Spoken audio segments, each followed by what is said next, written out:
அப்படியே அந்த இடத்துல கொஞ்சம் நல்லா அழுத்தி விடு. இன்னைக்கு என்னவோ தலை பாரமா இருக்கு.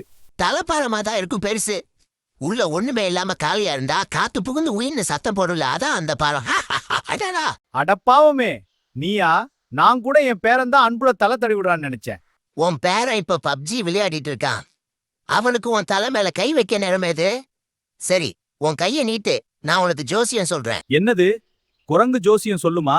இது என்னடா புது கதையா இருக்கு? ஏய் மாரிமுத்து, கிளி ஜோசியம் கேள்விப்பட்டிருப்பே. இது குரங்கு ஜோசியம். கிளி அட்டைய தூக்கும், நான் உன் ஆப்பைய தூக்கிடுவேன். கைய நீட்டு. இந்தா பாரு, என் ஆயுள் ரேகை எப்படி இருக்கு. இன்னும் எத்தனை வருஷம் இந்த ஊர்ல நான் உயிர் பிழைப்பேன்? ரேகையெல்லாம் பலமாதான் இருக்கு. ஆனா உன் கை ரேகையில வனவாசம் அடிக்குதே. இன்னைக்கு காலையில வீட்டுல வடை சுட்டாங்களா? எனக்கு ஏன் ஒரு வடை கூட வரல? அதுவா, அது என் பேர சாப்பிட்டுட்டு மீதி வச்சது. சரி, அதை விட என் அதிர்ஷ்டம் எப்படி இருக்குன்னு சொல்லு. அதிர்ஷ்டம் ஓக்கோன்னு இருக்கு. அடுத்த வாரம் உனக்கு ஒரு பெரிய லாட்டரி அடிக்க போகுது. நிஜமாவா? எவ்வளவு அடிக்கும்? 1 கோடி கிடைக்குமா? 1 கோடி எல்லாம் கிடைக்காது.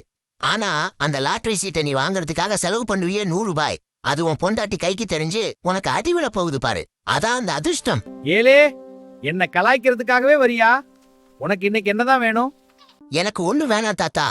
உன் வேட்டி மடிப்புல ஒளிச்சு வச்சிருக்கிய அந்த நாணயங்கள்ல அது அப்படியே குடு. நான் போய் அந்த பெட்டி கடையில ஒரு பருத்தி பால் குடிச்சிட்டு வரணும். குரங்குக்கெல்லாம் எது கூட பருத்திப்பால்? போய் மரத்துல இருக்கிற காய்கனிகளை தின்னுட்டு போ. இப்பெல்லாம் காய்கறி விக்கிற விலையில மரத்துல இருக்கிற காயை நாங்க திங்கிறத விட நீங்க திருடிட்டு போறதுதான் அதிகமா இருக்கு. அதான் நாங்களும் லிக்விட் டயட்டுக்கு மாறிட்டோம். சரி சரி, இந்தா 20 ரூபாய். போய் குடிச்சிட்டு போ. ஆனா ஒண்ணு, குடிச்சிட்டு வந்து என் மேல வாந்தி எடுத்துடாத. கவலைப்படாத பெருசு.